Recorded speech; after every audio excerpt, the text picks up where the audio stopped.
Memperingati Maulid Nabi Muhammad SAW, PJ Wali Kota Palembang Ratu Dewa menghadiri zikir akbar Sumsel di kawasan Pasar Perumnasako Palembang pada Jumat malam 29 September 2023. Dalam sambutannya, PJ Wali Kota Palembang Ratu Dewa mengajak majelis zikir akbar menciptakan suasana yang rukun dan kondusif di Kota Palembang melalui momentum Maulid Nabi Muhammad SAW. Berkaitan dengan kondisi ISPU Kota Palembang yang saat ini berada pada level sangat tidak sehat, kepada majelis zikir dan para ulama diminta memanjatkan doa agar ISPU Palembang dapat membaik. Selain itu, bagi 1990 masjid dan musola yang ada di Kota Palembang diminta untuk bisa melaksanakan sholat istisqa untuk meminta hujan kepada Allah Subhanahu wa Ta'ala.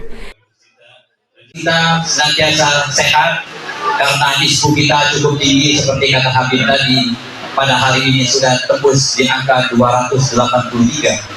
Artinya kondisi indeks standar pencemaran udara kita sangat tidak sehat.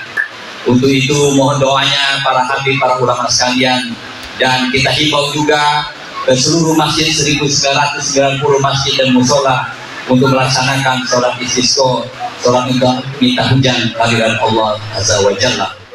Ditambahkan PJ Wali Kota Palembang Ratu Dewa, menjelang pesta demokrasi ini, Majelis Zikir Akbar diharapkan dapat membantu pemerintah Kota Palembang dalam menciptakan suasana yang kondusif, aman, dan damai.